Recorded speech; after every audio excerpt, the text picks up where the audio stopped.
सहनावतु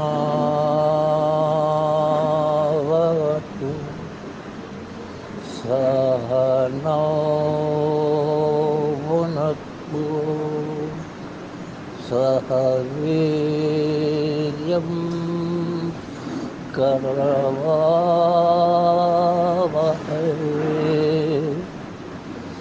तेजस्वी नावधीतमस्तु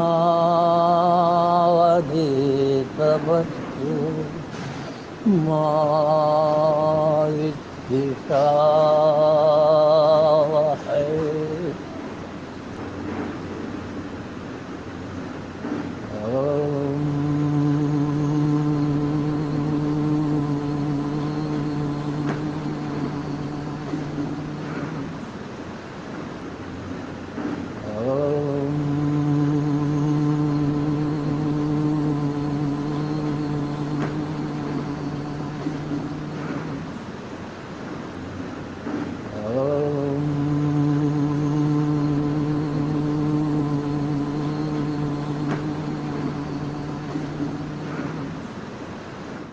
యన్నాత్మని మాయయా బహిరివోద్భూతం యథా నిద్రయా.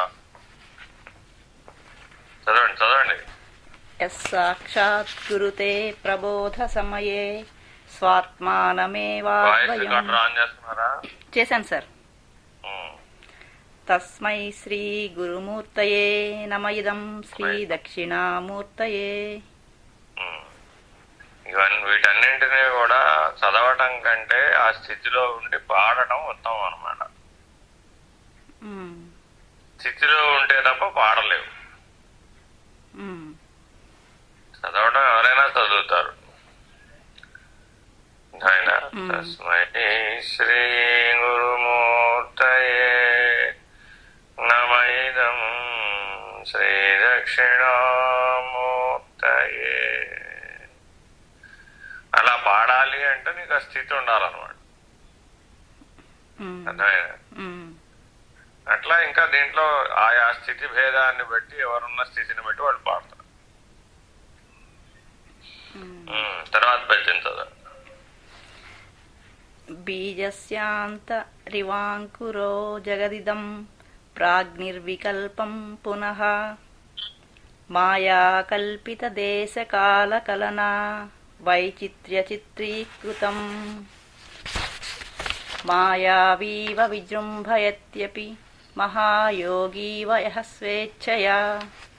తస్మై శ్రీ గురుమూర్తయే నమ ఇదం శ్రీ దక్షిణామూర్తయే.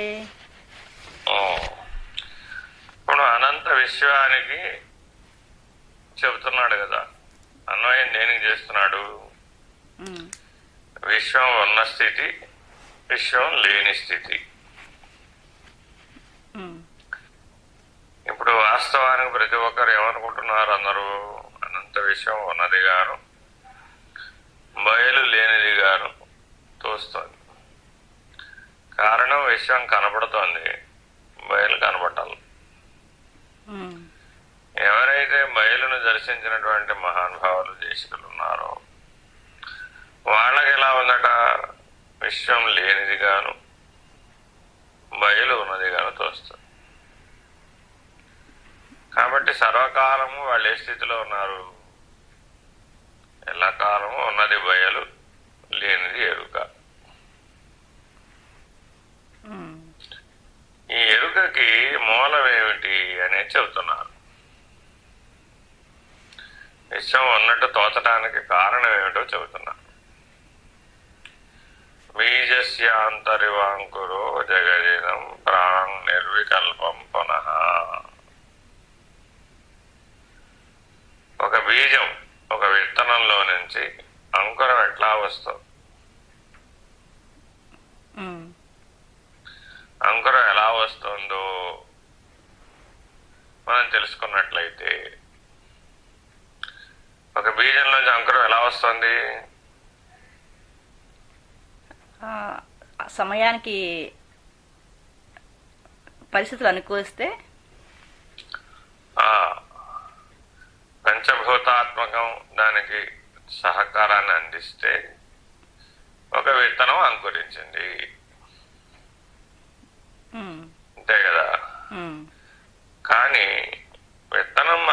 మొలకెత్తిందా, పంచభూతాలు మొలకెత్తించినయ్యా?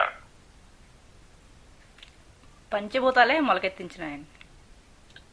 నేనేమంటారు అంటే కార్యం ఏమిటి అంటే బీజం విత్తనం మొలకెత్తడం. ఉమ్. కారణం ఏమిటి? పంచభూతాలు తోడ్పడటం. ఆ, నిజానికి పంచభూతాలు తోడ్పడ్డాయ్యా. పంచభూతాలలో వ్యాపకంగా ఉన్నటువంటి చైతన్యమే బీజంలో నుంచి అంకురించిందా? చైతన్యమే అంకురించింది సార్.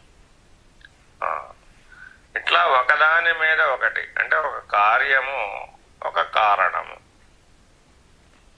ఇట్లా ఉన్నాయా లేవా? ప్రతి కార్యమునకు ఒక కారణం ఏర్పడుతూ ఉంది. ఆ కారణం నుంచే కార్యం ఉద్భవిస్తోంది. చూడటానికి కళ్ళెదురకుండా కనపడేటట్టుగా కనపడుతున్నటువంటి నీ చుట్టుపక్కల ఈ ప్రపంచం అంతా ఎవరో ఒకరు చేస్తున్నట్టు కనపడినప్పటికీ వాస్తవానికి కారణం ఎవరు? వెనక ఉన్న చైతన్యం. సర్వకారణం ఈశ్వరం నిటలాంతరాళ విహారకం. సర్వజీవులయందు సర్వభూతములయందు పంచభూతాత్మకంగా ఉన్నటువంటి ఏ ఈశ్వరుడు ఉన్నాడో ఆ ఈశ్వరుడే కారణము, కర్త. అంటే వివేకములు ఎన్ని స్థాయిల్లో ఉన్నాయి? 5 స్థాయిల్లో ఉన్నాయి. నిత్యానిత్య వస్తు వివేకము, ఆత్మానాత్మ వివేకము, కార్యకారణ వివేకము, సదసద్వివేకము, దృగ్దృశ్య వివేకం. దృగ్దృశ్య వివేకం. కాబట్టి ఈ దక్షిణామూర్తి స్తోత్రాన్ని ఈ 5 వివేకముల స్థాయిలో మనం అర్థం చేసుకోవాల్సిన అవసరం. ఎవరైతే చిట్ట చివరిదైనటువంటి దృగ్దృశ్య వివేకం దృష్ట్యా అర్థం చేసుకోగలుగుతాడో, దర్శించగలుగుతాడో,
అదే సార్, ఏదో ఇంటర్నెట్ పోయింది సార్ మీది. ఇప్పుడు దీనిని బట్టి ఏం తెలిసింది? చిట్ట చివరిదైనటువంటిది దృగ్దృశ్య వివేకం. అయితే ఒకేసారి దృగ్దృశ్య వివేకాన్ని సాధించడానికి వీలవుతుందా? కుదరదు సార్. మొట్టమొదటి ఏం విచారణ చేయాలట? కనబడుతున్నటువంటి బీజం అంకురించిందా, అంకురించలేదా అనే విచారణ చేశాడు. కనబడింది. కనపడితే మరి నిత్యమేనా? కాదు. బీజం అంతకుముందు అంకురించగలిగే శక్తి బీజం లోపల ఉంది. దాని నుంచి ఆ శక్తి వ్యక్తమై, అంతకుముందు అవ్యక్తంగా ఉన్నటువంటి శక్తి ఇప్పుడు వ్యక్తమై అంకురించింది. అంతే కదా? కాబట్టి కనబడుతున్నటువంటి చెట్టు సత్యమా, దానికంటే ముందున్నటువంటి బీజం సత్యమా అని విచారణ చేశాం. ఏం తేలింది? రెండు కాదు సార్. దాని యందు అవ్యక్తంగా ఉన్నటువంటి శక్తి కనుక పని చేయకపోయినట్లయితే బీజం అంకురించలేదు. అంతే కదా? అన్ని బీజములు అంకురిస్తున్నాయా? అంకురించడం లేదు. అంకురించడం లేదు. ఉమ్, దీన్ని బట్టి ఏం తెలిసింది? బీజం ఆకారానికి ఉన్నప్పటికీ దాని యందు అంకురించే శక్తి లేకపోయినట్లయితే అది అంకురించదు. ఉమ్, అట్లాగే పంచభూతాలు గనక సహకరించలేదు అనుకో, బీజంలో ఉన్నటువంటి అంకురించే శక్తి ఉన్నప్పటికీ ఆ అవ్యక్తం వ్యక్తం అయిందా? అవ్వలేదు సార్. అవలేదు. ఉమ్, కాబట్టి కనబడుతున్నదంతా సత్యమే అని చెబుదామా? లేదు. పంచభూతాలకు అవతలున్నటువంటి సూర్యకిరణ సముదాయం సహకరించకపోతే అంకురించడం సాధ్యమా? సాధ్యం కాదు సార్. కాబట్టి సూర్యుడిని కారణంగా చెబుదామా, పంచభూతాలను కారణంగా చెబుదామా? అంటే అన్నీ కలవాలి సార్. ఏ ఒక్కటి లేకపోయినా అవ్వదు కదా. అంటే అర్థం ఏంటంటే అవ్యక్త స్థితి నుంచి వ్యక్తం అనేటటువంటి స్థితి జరగాలి అంటే ఉమ్, ఒక ఆధారభూతమైనటువంటి చైతన్య శక్తిలో స్పందన సంకల్పం వస్తేనే ఉమ్, క్రియ అనేది జరుగుతుంది, కార్యం అనేది జరుగుతుంది. ఉమ్, కాబట్టి ఆ నేననే చైతన్య శక్తి ఏదైతే ఉందో, ఆత్మశక్తి ఏదైతే ఉందో, ఆ ఆత్మ యందు ఏర్పడినటువంటి స్పందన మూలంగా సూర్యుడు ప్రకాశిస్తున్నాడు. ఉమ్, కాబట్టి సూర్యుని ప్రకాశింపజేసే శక్తి ఆత్మశక్తి, చైతన్య శక్తి. ఉమ్, ఆ సూర్యుడు కూడా విత్డ్రా అయ్యే కాలం ఉందా లేదా? ఉంది సార్. మరి అప్పుడు ఎక్కడికి వెళ్ళిపోయాడు? మళ్ళా ఆయన అప్పుడు అవ్యక్తానికి వెళ్ళిపోయాడు. కాబట్టి బ్రహ్మాండానికి కూడా ఒక అవ్యక్త స్థితి ఉంది.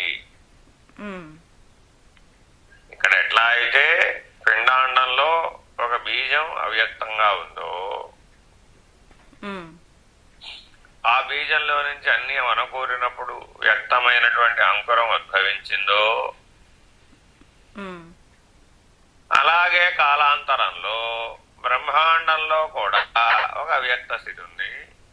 ఆ అవ్యక్త స్థితిలో నుంచి కాలాంతరమున అన్ని వనగూడినప్పుడు ఏమైంది? మరలా వ్యక్తమైంది, అంకురించింది. ఉమ్, అర్థమైందా? ఉమ్, ఉమ్, కాబట్టి బ్రహ్మాండం రావడానికి ఇదే థీరీ. ఉమ్, పిండాండంలో ఈ భూమి మీద జరుగుతున్నటువంటి జీవ సృష్టికి అదే థీరీ. ఉమ్, కాబట్టి అవ్యక్తం వ్యక్తం అవుతోంది. ఉమ్, అంతకు ముందున్న స్థితిలో అది లేదు, కానీ ఒక అనుకూలమైనటువంటి స్థితి వచ్చినప్పుడు అది వ్యక్తమైంది. ఉమ్, అంతేనా కాదా?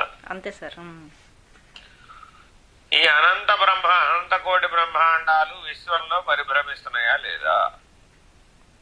ఆ, బ్రహ్మాండాలు అవును సార్. తెగ ఇలాంటి సోలార్ నెట్వర్క్లు ఎన్ని ఉంటాయి? ఎన్నో ఉంటాయి. అవును. కాబట్టి ఇలాంటి స్టార్స్ ఎన్ని ఉంటాయి? చాలా ఉంటాయి సార్. అనంత కోటి బ్రహ్మాండ జనని అంటున్నాం. అందుకాబట్టి ఆ వ్యక్తాన్ని ఏమంటున్నావు? అనంత కోటి బ్రహ్మాండ జనని, ఆ బ్రహ్మకీట జనని, ఇలాంటి పేర్లతో పిలుస్తున్నాం. విశ్వం దృష్ట్యా చూస్తేనేమో బ్రహ్మాండాలను సృజిస్తోంది, పోషిస్తోంది, లయింపజేస్తోంది. బ్రహ్మాండం దృష్ట్యా చూస్తే కీటకం నుంచి బ్రహ్మము వరకు ఆవిడే సృష్టిస్తోంది, ఆవిడే లయింపజేస్తోంది, ఆవిడే పోషిస్తోంది. ఇక్కడ ఏ సిద్ధాంతం ఉందో అక్కడ అదే సిద్ధాంతం ఉంది. కాబట్టి అన్నిటికీ ఆధారభూతంగా కనబడుతున్నది ఏమిటి? ఆ అవ్యక్తం. మరి అవ్యక్తమే పరమాత్మ అని అందామా? కాదు. ఎలా? అది దానికి వ్యక్తం చేసుకునే శక్తి లేదు కాబట్టి సార్. తనంతట తాను వ్యక్తీకరించుకోగలిగే శక్తి ఉన్నప్పటికీ కాలము సంకల్పము, శూన్యము ఈ మూడు అనుకూలించినప్పుడే వ్యక్తం అవుతుంది. ఉమ్, అనంత విశ్వంలో ఏమున్నాయి? కాలం ఉంది, ఉమ్, సంకల్పం ఉంది, ఉమ్, విశ్వం ఉంది. ఉమ్, ఆ విశ్వం శూన్యంగా ఉంది.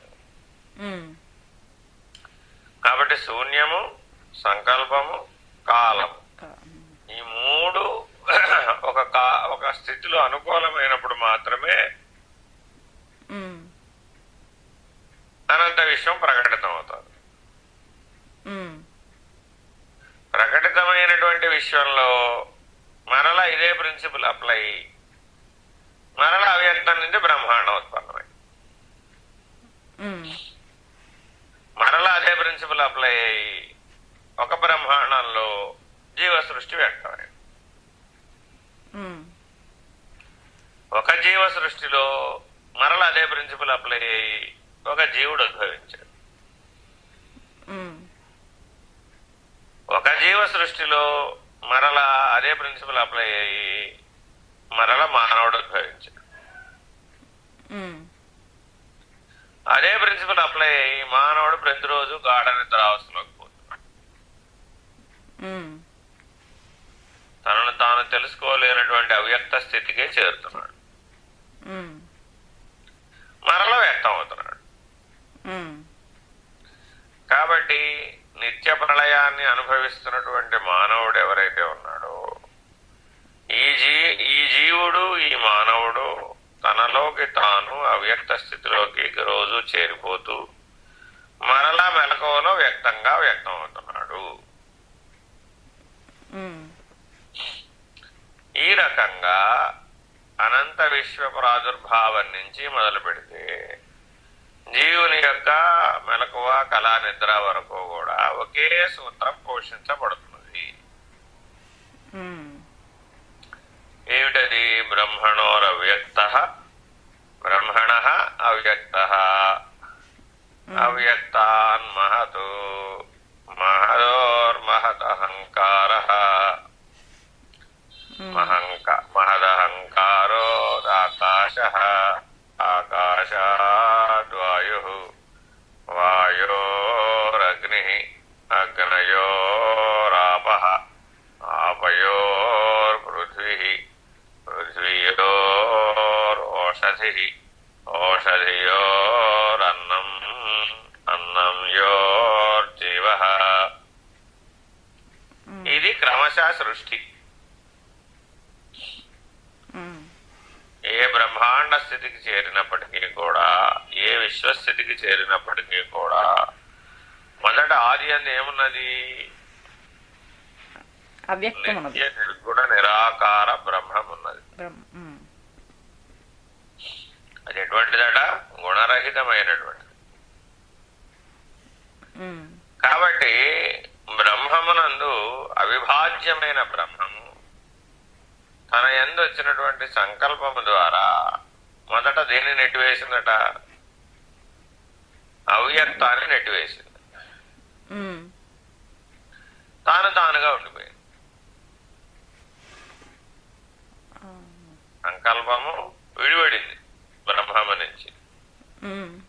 విడివడినటువంటి సంకల్పము తనకు తానుగా వర్తించడం మొదలుపెట్టింది.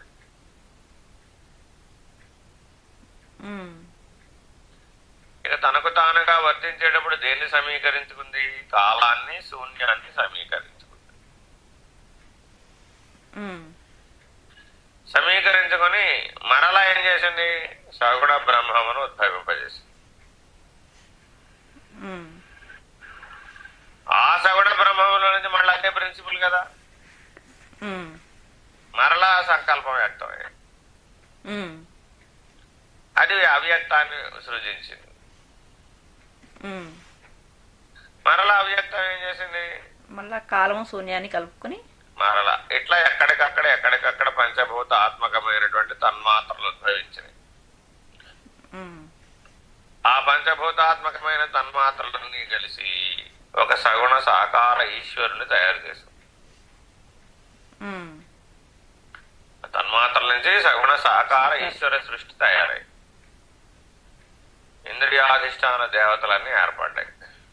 ఉమ్, ఆయా ఇంద్రియాధిష్టాన దేవతా సమూహంలో ఉన్న చైతన్య శక్తి అంతా కలిసి ఆ పంచభూతాత్మకమైనటువంటి వాతావరణంలో ఏం చేసింది? స్థావర జడ సృష్టి తయారు చేసింది. ఉమ్, కదిలేవి కదలనేవి. ఓ, ఉమ్, ఈ స్థావర జంగమాత్మకమైనటువంటి సృష్టిలో ఉమ్, జీవుడు ఉత్పన్నమైనాడు. ఉమ్, ఉత్పన్నమైనటువంటి జీవులు 84 లక్షల జీవరాశులుగా ఒకేసారి ఏర్పడ్డారు.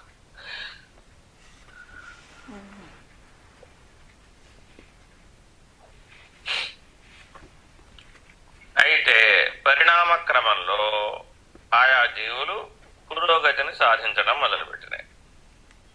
ఉమ్, ఆయా పురోగతిని బట్టి మానవ వికాసం ఏర్పడింది. ఉమ్, తనను తాను తెలుసుకోవడం అనే పురోగతి ద్వారానే ఈ సృష్టి అంతా నడుస్తుంది. ఉమ్, ఉమ్, తనను తాను ఎరుగని వాడు తత్వము ఎరుగలేడు. ఉమ్, తత్వము నెరిగిన వాడేమో బ్రహ్మము. ఓ, ఉమ్, కాబట్టి ఈ అనంత సృష్టిని అధ్యయనం చేయాలి అంటే ఒకే ఒక విజ్ఞానం ఉంది, అది తత్వ విజ్ఞానం. ఉమ్, కాబట్టి మానవుడు నిరంతరాయంగా తాను ఉద్భవించినప్పటి నుంచి ఈ తత్వ విజ్ఞానం ఎడల కృషి చేయడం మొదలుపెట్టాడు. ఉమ్, నా మూలమేది అనేటటువంటి ప్రశ్నే ఈ తత్వ విజ్ఞానం మొత్తానికి ఆధారభూతమైనటువంటి ప్రశ్న. ఉమ్,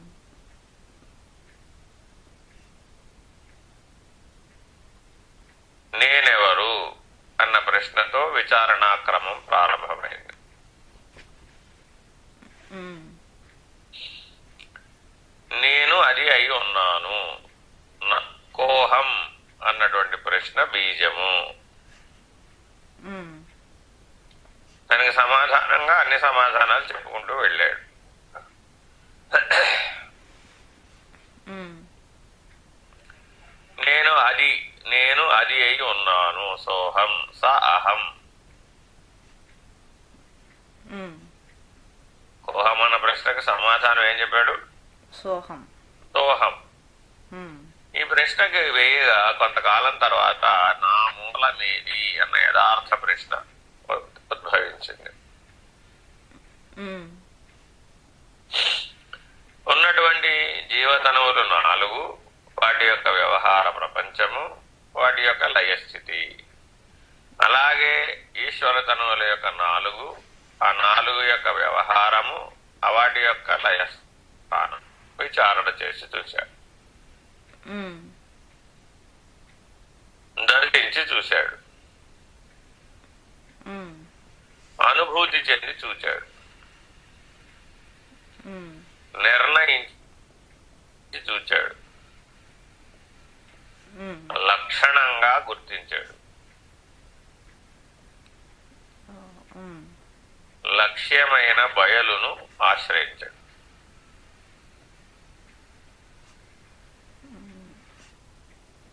భయం ఆశ్రయించడం అంటే అండి ముందు ఇప్పుడు ఎందులో ఉన్నాడు? ఈ విజ్ఞానం అంతా ఉన్నటువంటి ఎరుకగా ఉన్నాడు. ఉమ్, అవ్యక్తమన్నా, ఎరుకన్నా, మాయన్న, మనసన్న అన్ని ఒకటే. ఓ, ఉమ్, ఆ ఎరుక స్థితిలో ఉన్నవే శూన్యము, సంకల్పము, కాలము. ఉమ్, ఎప్పుడైతే కాలాతీతుడైనటువంటి స్థితికి చేరాడు, ఉమ్, ఎలా చేరతాడు? శూన్యము, శూన్యాతీతము, సంకల్పము, సంకల్పాతీతము, ఉమ్, కాలము, కాలాతీతము.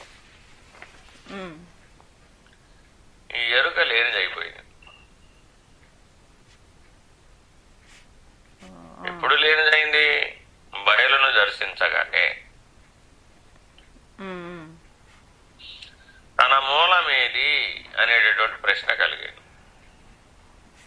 ఉమ్, దానికి విచారణ చేస్తే ఈ 6 పద్ధతులుగా తనను తాను లేకుండా చేసుకునేటటువంటి బయలును దర్శించి తన మూలమును విచారించగా తానే లేకుండా పోయాడు. ఉమ్, ఇక్కడి వరకు వచ్చినటువంటి విచారణ అంతా కూడా ఆధార ఆశ్రయ పద్ధతి, అధిష్టాన ఆశ్రయ పద్ధతి, ఆధార ఆధేయ పద్ధతి, అధిష్టాన ఆశ్రయ పద్ధతి. ఉమ్, ఈ పద్ధతిగా కీటకము నుంచి బ్రహ్మము వరకు విచారణ చేస్తూ వచ్చాడు. ఉమ్, అనంత విశ్వాన్ని కూడా అలాగే విచారణ చేశాడు. ఉమ్, కానీ తన మూలమైనటువంటి బ్రహ్మము బయలునందు చూడగా తానే లేకుండా పోయి ఉమ్, మూలాన్ని గుర్తెరిగే శరీరం ఏదీ లేదు అనే నిర్ణయాన్ని పొందాడు.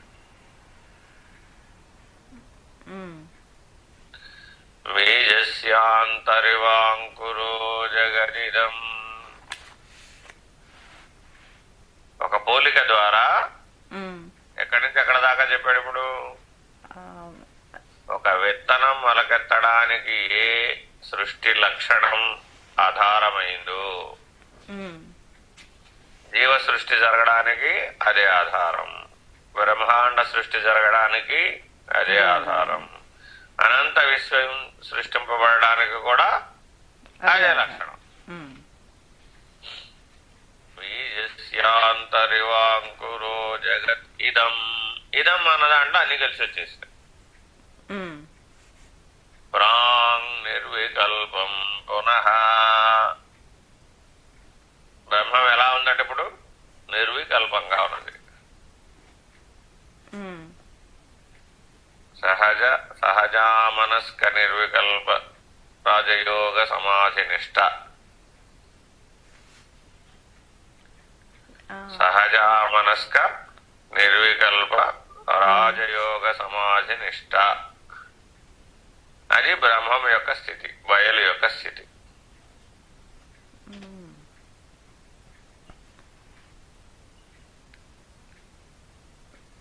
సంకల్పము వికల్పము నిర్వికల్పం అంటే అసలు ఇక సంకల్పాతీత స్థితి. అసలు అందులో ఈ 3 లేవు. ఉమ్, అర్థమైందా? ఉమ్, కాబట్టి ప్రాంగ్ నిర్వికల్పం పునః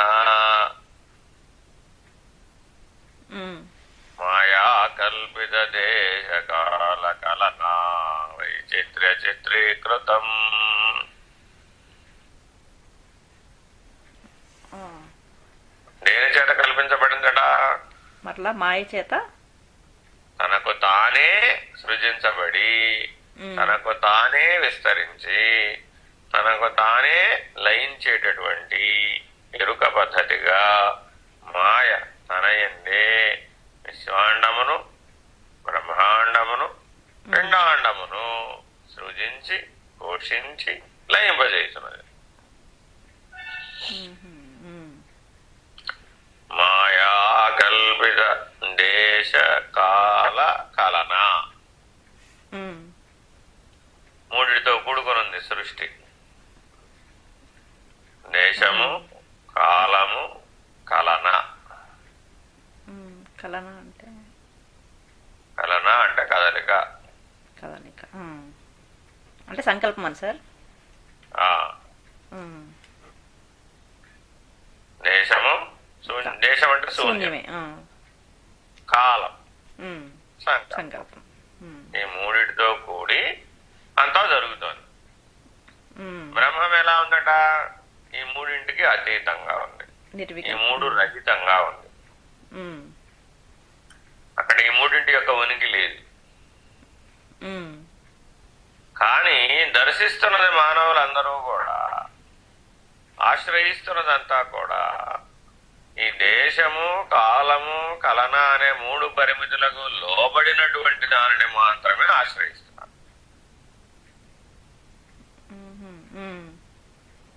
కారణం ఏమిట? వైచిత్ర్య చిత్రీకృతం.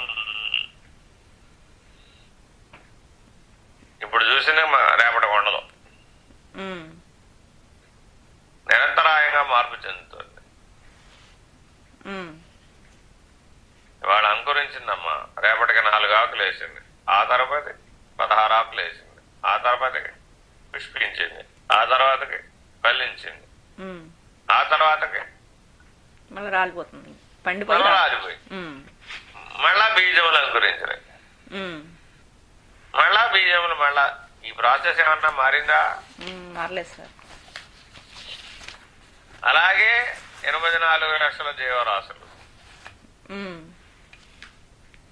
ఉత్పత్తి అవుతున్నాయి, ఉమ్, పోషించబడుతున్నాయి, ఉమ్, మరలా పునరుత్పత్తి చేస్తున్నాయి.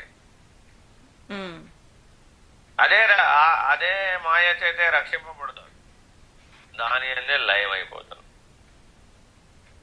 ఉమ్, ఉమ్, అదే బ్రహ్మాండ సృష్టి. మళ్ళా ఉమ్, అశరీర పద్ధతిగా ఉన్నటువంటి యక్ష కిన్నెర కింపురుష సిద్ధ సాధ్య రాక్షస పిశాచ దేవ గంధర్వ వీళ్ళందరూ అశరీరులు. ఉమ్. కానీ వీళ్ళందరూ కనపడుతున్నారా? కనిపించట్లేదు సార్. కానీ సాకారం అని ఎందుకంటారండి మరి? వీళ్ళందరూ అశరీరులు, అనివేశులు. ఉమ్, ఇదంతా సృష్టిలో ఉంది, వీళ్ళందరూ ఉన్నారు. ఉమ్, కాబట్టి వీళ్ళందరూ జీవుల యొక్క మనసు మీద ప్రభావితం అవుతారు. ఆ, ఒకరు బాగా పాడతారండి, ఏమన్నారు? గంధర్వ గానం అన్నారు. వాడి మనసు మీద గంధర్వులు ప్రభావితం అయ్యాడు. ఉమ్, కాబట్టి వాడికి ఏమొచ్చింది? గంధర్వ గానం వచ్చింది. ఉమ్, ఒకరు జన్మతహానే ఇతరులను పీడించే లక్షణంతో పుట్టాడు, ఉమ్, రాక్షస స్వభావంతో పుట్టాడు. ఉమ్, అర్థమైందా? ఉమ్, ఇట్లా ఈ అశరీరులందరూ కూడా ఉమ్, ఆయా జీవుల యొక్క మనసులో స్థానం సంపాదించుకుని సృష్టి వ్యవహారంలో పాల్పంచుకుంటున్నారు. ఉమ్, వాడు పట్టిందల్లా బంగారమేనండి. వాడు చిన్నప్పటి నుంచి 16 ఏళ్లకే వ్యాపారంలోకి వచ్చేసాడండి. ఉమ్, వాడు అదృష్టం ఏంటో కానీ పట్టిందల్లా బంగారమే. ఉమ్. ఎలా?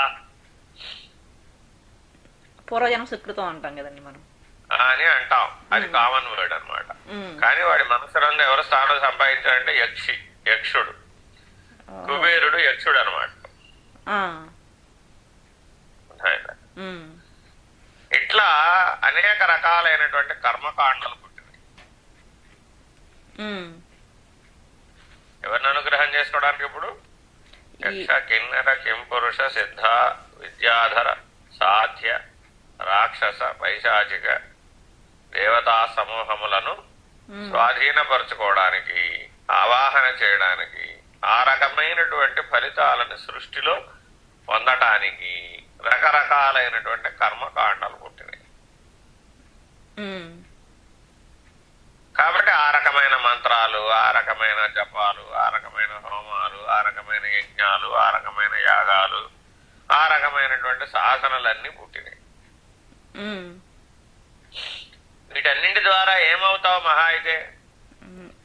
ఏదో ఆ కోరిక తీరి వాళ్ళ అంతే ఆయా కామ్యక కర్మలు తీరుతాయి. అంతేగాని తత్వజ్ఞానం లభించే అవకాశం లేదు. కాబట్టి రాముడు అర్ధరాత్రి వశిష్ఠ మహర్షిని ఆశ్రయించి ఇవన్నీ తెలిసినటువంటి రామావతారం నేనెవరు అని అర్ధరాత్రి ప్రశ్నించాడు. ప్రశ్నిస్తే వారు యోగ వాసిష్ఠాన్ని బోధించారు. తెల్లారేలోపు బోధించారు. 32,000 శ్లోకాలను తెల్లారేలోపు ఆగిపోయినాయి. అంటే బోధించిన వారు ఏ స్థితిలో ఉండి బోధించారు, ఆశ్రయించిన వారు ఎలా ఆశ్రయించారు. ఇప్పుడు మనం ఒక శ్లోకం చెప్పాలంటే చాలా సమయం పడుతుంది సార్. 1.5-2 గంటలు తీసుకుంటాం. మరి ఆయన 32,000 శ్లోకాలు చెప్పాడు. ఈయన వినాడు, ఆత్మజ్ఞాన ఆత్మనిష్ఠుడై తెల్లారేపటికల్లా బయటకు వచ్చేసి ఇదంతా స్వకీయ సృష్టి అని తెలుసుకోగలిగాడు రామబ్రహ్మం.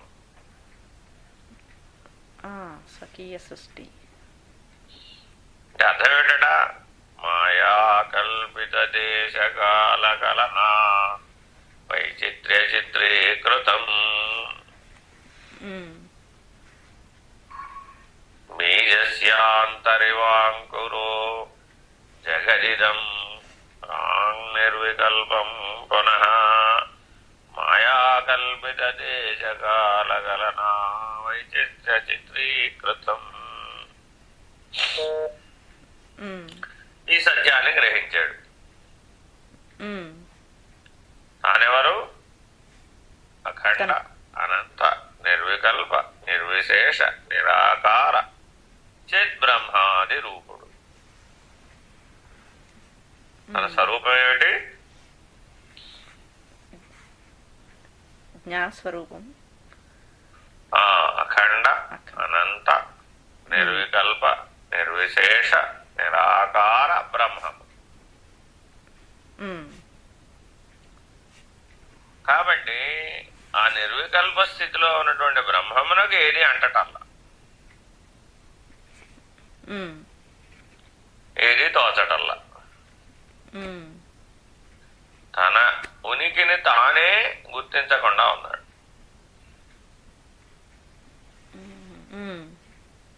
తానే లేకుండా ఉన్నాడు.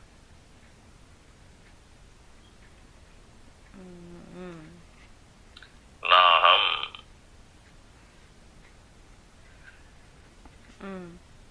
నేను లేనివాడను.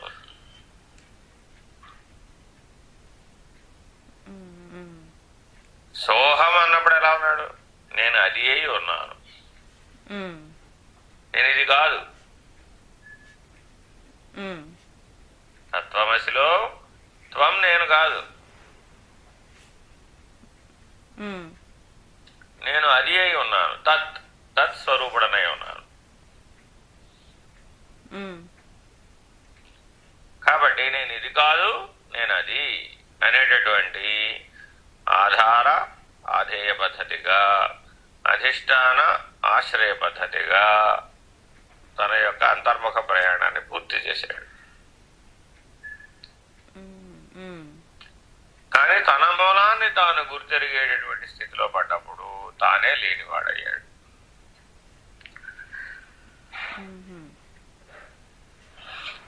ఆ అసిపద స్థితిలో ఉండిపోయాడు. అసిపద స్థితి సార్.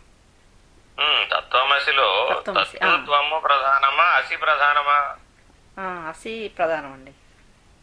కానీ మనం అన్ని ప్రార్థనల్లో దేని ప్రార్థిస్తున్నాం? తత్పదం దర్శితం ఏన తస్మై శ్రీ గురవే నమః అంటున్నావుగా. కాబట్టి బ్రహ్మ విచారణ అంతా, బ్రహ్మానుష్ఠానం అంతా, ఆ సాధనలన్నీ ఏ లక్ష్యంతో సాగుతున్నాయి? సాధనలు తత్తులాగే సాగుతున్నాయి, కానీ కావాల్సిన అసిపదం తత్ అన్న స్థితికి చేర్చడానికే పనికొస్తుంది సాధన. బ్రహ్మము ఏ బ్రహ్మం ఇది? సగుణ బ్రహ్మం. అఖండ అనంత నిర్వికల్ప నిరాకార నిర్విశేష పరబ్రహ్మము అయినటువంటి స్థితికి చేర్చాలి అంటే ఆ అసి పదాన్ని ఆశ్రయించాలి.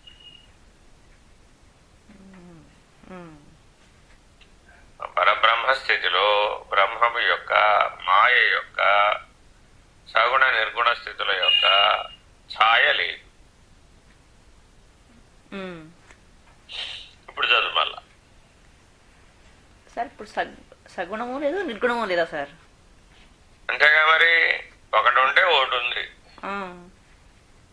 గుణరహిత స్థితిలో ఏదీ లేదు.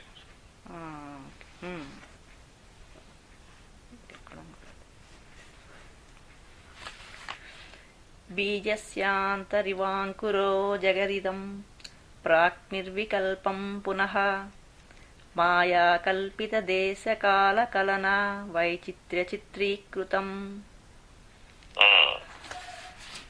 మాయావీవ విజృంభయత్యపి మహాయోగీవ యః స్వేచ్ఛయా. అక్కడ ఇప్పుడు ఏం తెలుసుకోవాలట? ఈ మాయా ప్రభావం చేత జీవ సృష్టి, బ్రహ్మాండ సృష్టి, విశ్వ సృష్టి. ఈ మూడింటిని దాటగలిగేటటువంటి స్వేచ్ఛను పొందాలి.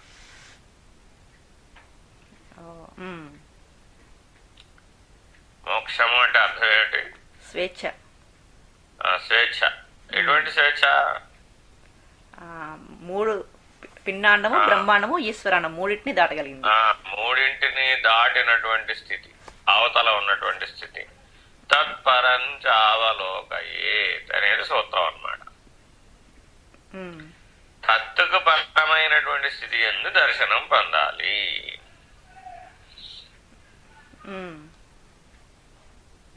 ఆ దర్శన స్థితిలో నిలకడ చెంది ఉంటే ఏమయ్యాడు? స్వేచ్ఛ పొందాడు. తానే లేనటువంటి స్థితిలో నేను లేను, నాహం అనే స్వేచ్ఛను పొందాడు.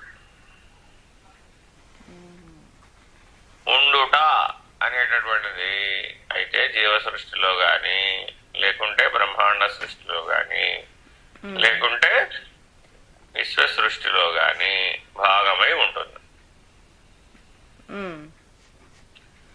అంతరిక్షం అనే బయలునందు అనంత విశ్వము ఒక బిందువు వంటిది.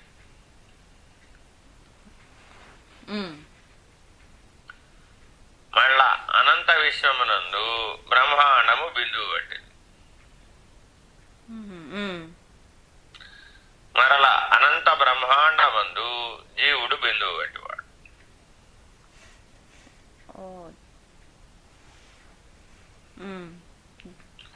మరలా అనంతంగా ఉన్న 84 లక్షల జీవరాశులందు మానవుడు బిందువు వంటివాడు. మరలా అసంఖ్యాకంగా ఉన్న మానవులలో యోగులు ఎంతమంది ఉన్నారు? బిందువులే ఉన్నారు. యోగులనుకో, జ్ఞానులనుకో, ఏదైనా అనుకో, తత్వ విచారణ చేసేవాడు. అటువంటి వాళ్ళలో చైతన్యం మళ్ళా ఎలా ఉంది? స్వేచ్ఛగా ఉందండి. బిందువుగా ఉందా? చైతన్యం కూడా బిందువు అండి. పరమాణు ఎలా ఉంది? ఒక చిన్న బిందువే ఎప్పుడు కూడా. పరమాణు ఎప్పుడు బిందువే. కాబట్టి ఆ పరమాణువు యొక్క కంపనం ద్వారానే నీలో కదలికలు వస్తాయి.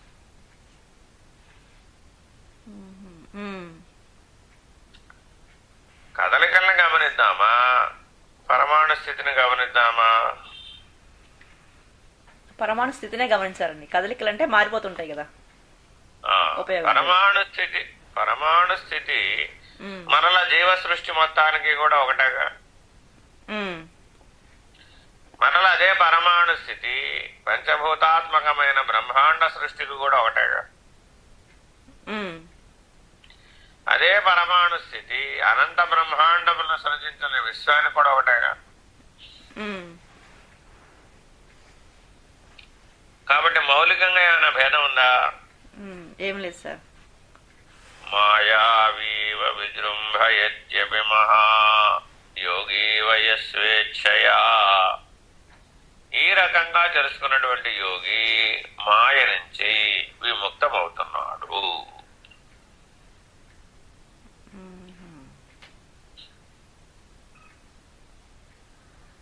తెలుసుకున్నటువంటి యోగి అంటే దర్శించినటువంటి యోగి అంతే. అదే, ఎందుకంటే వేదాంతం అంతా దర్శన పద్ధతి కదా. అన్ని సాంఖ్య దర్శనం, యోగ దర్శనం, మీమాంస దర్శనం, న్యాయ దర్శనం, వైశేషిక దర్శనం, ఇవన్నీ షడ్దర్శన గ్రంథాలు. విచారణ లేకుండా దర్శనం సాధ్యమా? కాదు సార్. దర్శనం లేకుండా ప్రవేశం సాధ్యమా? దర్శనం తర్వాతే ప్రవేశం అండి. జ్ఞాతం ద్రష్టం ప్రవేష్టం అధిగచ్చతి. సూత్రం ఏమిటి?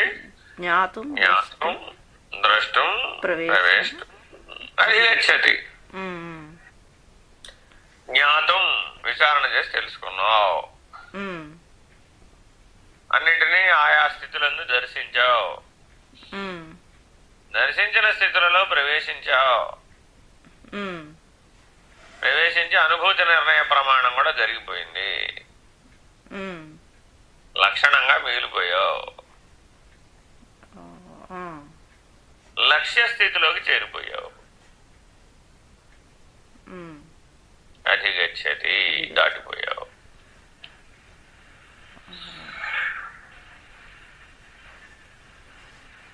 ఉమ్, యోగీవ యస్వేచ్ఛయా ఇలా ముక్తిని సాధించాలి, మోక్షాన్ని సాధించాలి. సార్ ఇప్పుడు మాస్టర్ సివివి వాళ్ళందరూ ఏదో అణువు అణువు అని చెప్తుంటారు. ఇప్పుడు ఇదా సార్ మీరు చెప్పిన? ఎవరు చెప్పినా ఇదేనమ్మా, వ్యాఖ్యాన భేదమే. ఆహా. ఎంతగా వ్యాఖ్యానంలో పక్కకి పోతూ ఉంటామో ఉమ్, అంతగా ఆయా సృష్టి యందు చేరిపోతూ ఉంటాం. ఆ,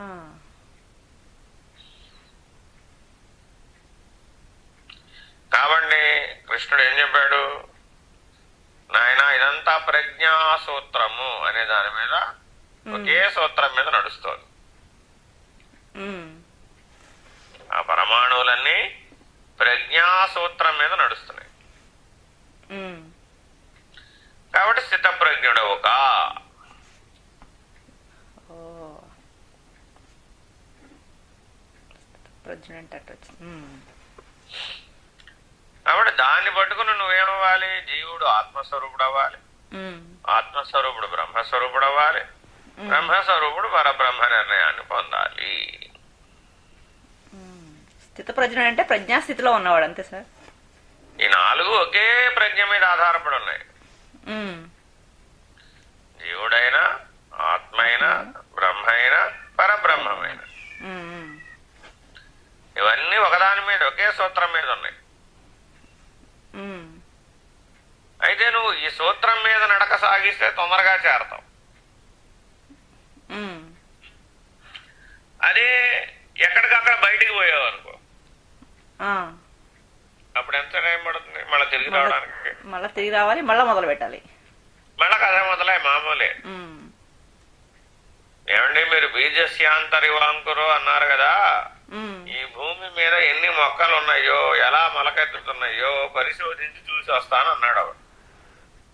ఉమ్, ఎన్ని జన్మలు పడుతుంది? అయ్యే పని కాదు. ఉమ్, జన్మలే పడుతుందా పట్టదా? పడుతుందండి. ఉమ్, సరే, బీజస్యాంతరివాంకురు అన్నారు కదా, జీవ సృష్టికి ఆధారభూతం అమీబా కదా, ఆ అమీబా నుంచి ఆయన ఒక్కొక్క సృష్టిని అధ్యయనం చేస్తూ నేను తెలుసుకుంటానండి అన్నాం.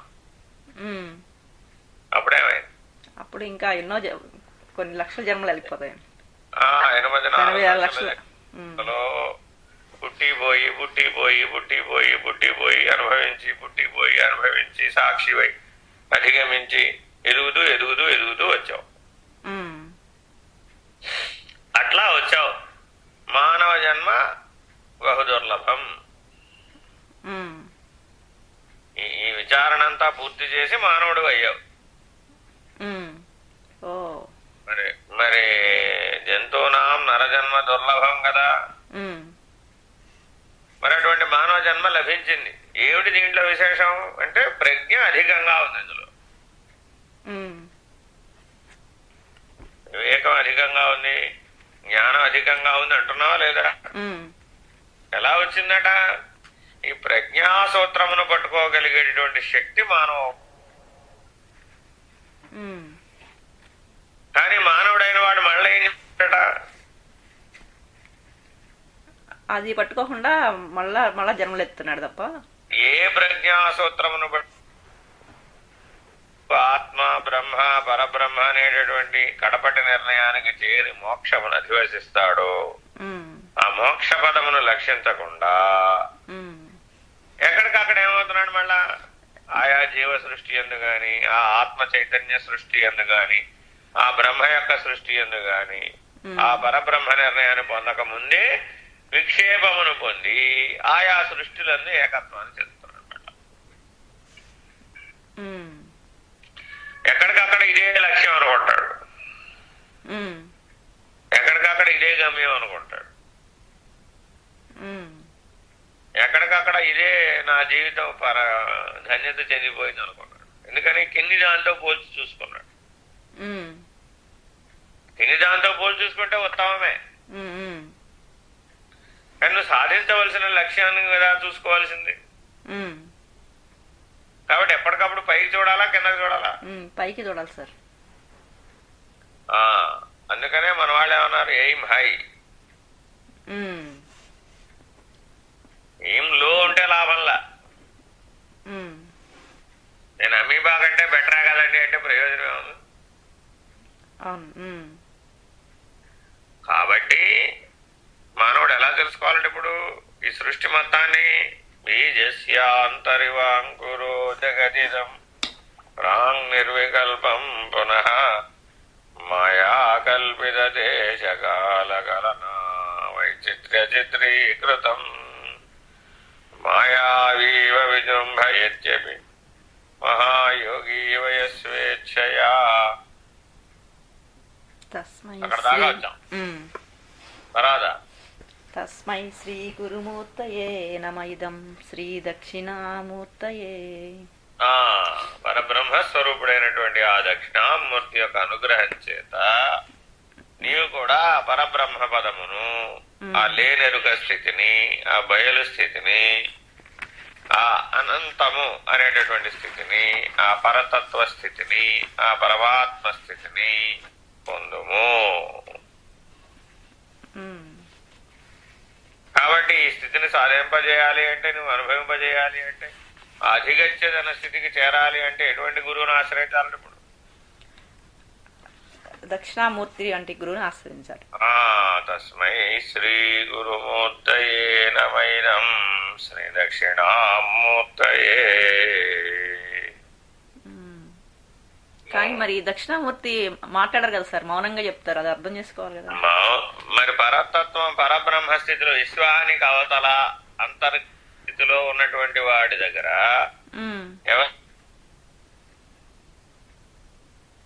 లేనివాడు మరి మాటగా ఎలా చెప్తాడు? చెప్తానికి వీలవుతుందా? అవ్వదు సార్. నువ్వేమన్నావు, నీ గాఢ నిద్ర గురించి చెప్పమ్మా అన్నావు. ఏమన్నావు? నాకు తెలియదు సార్ ఏం జరుగుతుందో అని. చెప్పడానికి వీలు కాదన్నావు. జరుగుతుంది ఏదో నాకు తెలుసు, అనుభవిస్తున్నాగా. చెప్పమంటే ఏమన్నావు? అనుభవించడం వీలవుతుంది కానీ చెప్పడం కుదరదండి అన్నావు. చెప్పడం అనేది నిమ్న స్థాయి కదా, అనుభవిస్తే తెలిసిపోతుంది. ఇంకా డౌట్ ఉండదు. ఇక సరేనమ్మా, మరి అనుభవించావు కదా, మట్ల ఎట్లా మేలుకొన్నావు అన్నా. అప్పుడే అన్నావు తెలీదు, మెలకు వచ్చింది లేచాను అంతే. కాబట్టి నువ్వు కూడా అట్లా అనుభవించి మేలుకొంటేనే తెలుస్తుంది అన్నావు. నువ్వు ఎట్లా అధిగమించావంటే ఏం చెప్పావు?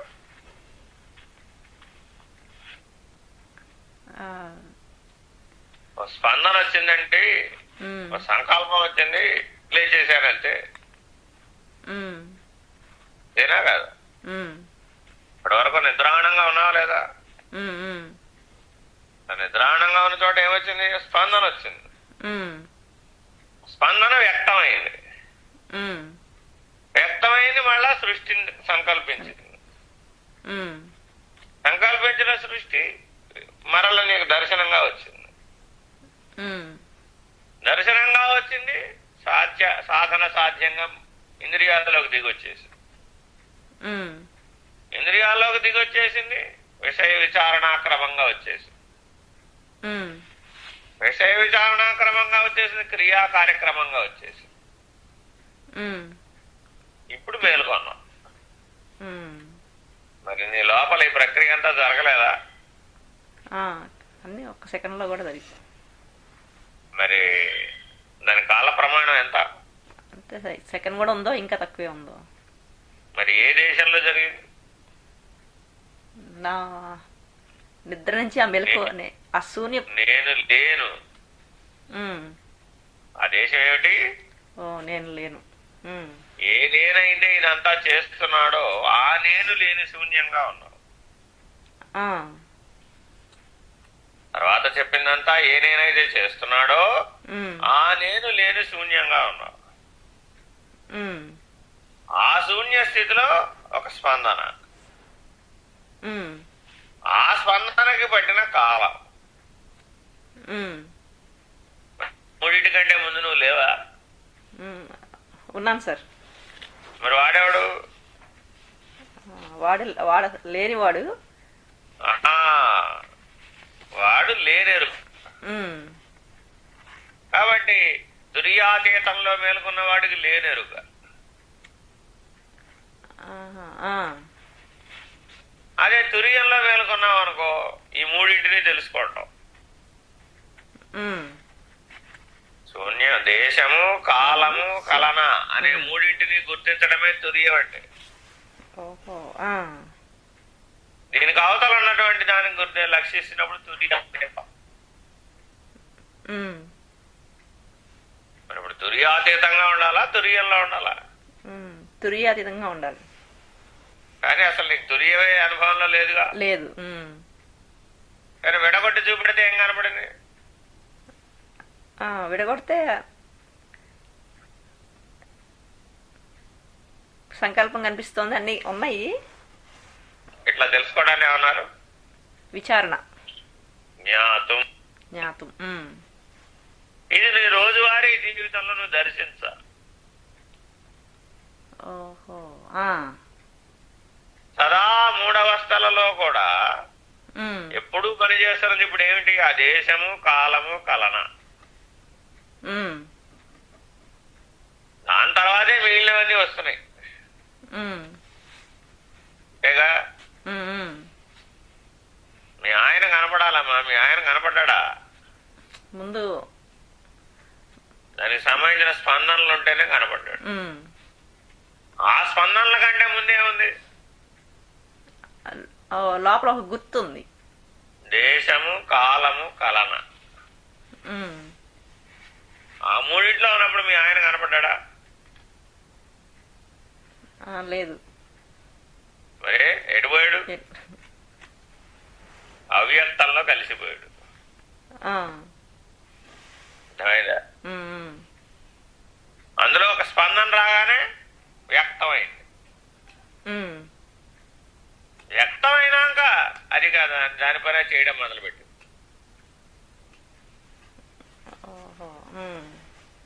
వ్యక్తం అవ్వగానే పంచభూతాత్మకమైన తత్వాలను సమీకరించింది, మూడు గుణాలను సమీకరించింది, ప్రాణశక్తిని సమీకరించింది, స్మృతులను సమీకరించింది, వాసనాబలాన్ని సమీకరించింది, అంతఃకరణంలోకి దిగొచ్చేసింది. దిగొచ్చేసినాక ఆయా ఇంద్రియాలను జమ చేసుకుంది, విషయ జ్ఞానాన్ని పోగుపరిచింది, వ్యక్తమైపోయి ఇక శాంతం సృష్టిగా వచ్చేసి జీవ సృష్టిగా వచ్చేసింది. బయటికి వచ్చేసినాక క్రియా కార్యక్రమం చేయడం మొదలుపెట్టేసి మరి మూలంలో దేశము, కాలము, కలనా కాకుండా ఇంకెవరున్నాయా దేనికైనా? ఇప్పుడు ఏం లేదు సార్, మూడే ఉన్నాయి. కాబట్టి జీవ సృష్టికైనా అదే కావాలి, బ్రహ్మాండ సృష్టి అదే, విశ్వానికైనా అదే. స్థాయి భేదంగా, స్థితి భేదంగా దర్శించి గుర్తి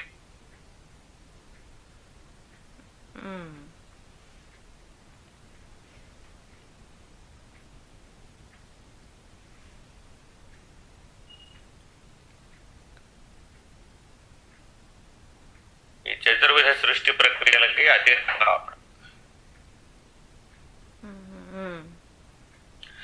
మరి వాడు పరబ్రహ్మము కదా, వాడే లేడు కదా.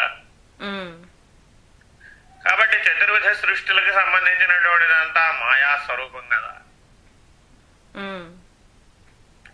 బయటేమో స్థావర జంగమాత్మకమైన సృష్టి, పరంలోనేమో జీవ సృష్టి, ఆధారంలోనేమో బ్రహ్మ సృష్టి. అఖండంగా సృష్టి. ఉమ్, అదే అనంత స్థితికి చేరిపోయాడు. అప్పుడేమయ్యాడు? ఇంకా అక్కడ బయలుగా ఉండిపోయాడు. బయలుగా ఉన్నాడు, లేనెరుకగా ఉన్నాడు, పరబ్రహ్మముగా ఉన్నాడు, పరమాత్మగా ఉన్నాడు, పరతత్వంగా ఉన్నాడు. ఉమ్, మరి దాటిపోయాడుగా. ఉమ్, ఉమ్, ఇంకా మిగిలిన వ్యవహారం ఉందా? ఉమ్. లేదు సార్. వ్యవహారమే లేదు.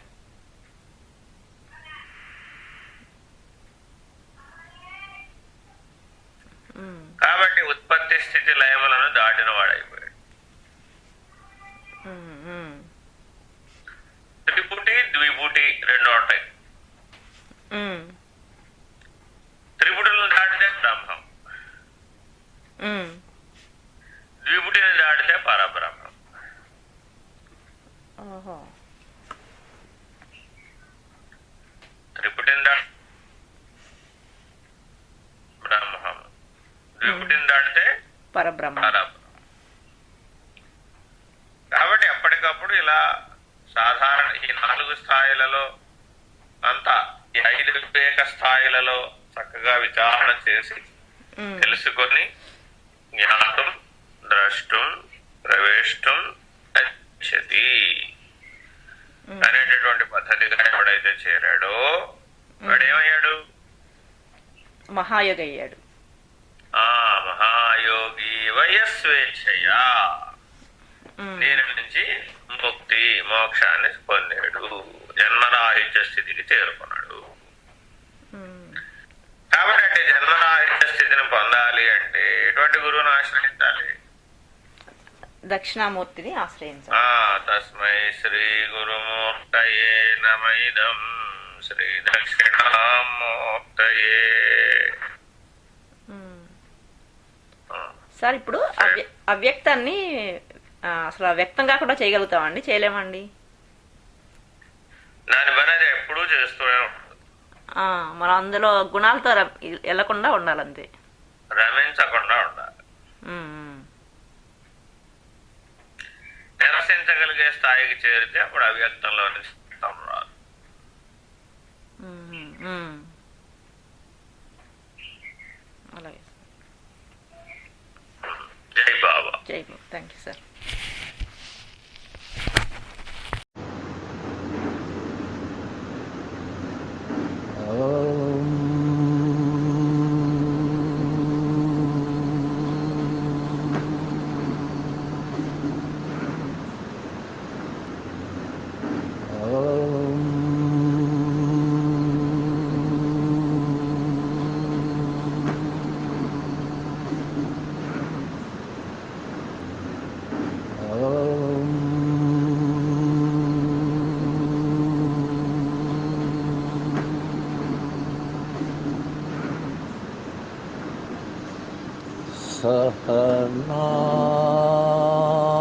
सहनावतु सहनौ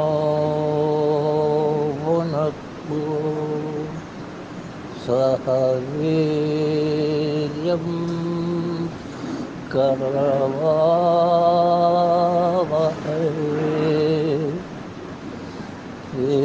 तेजस्वी नावधीतमस्तु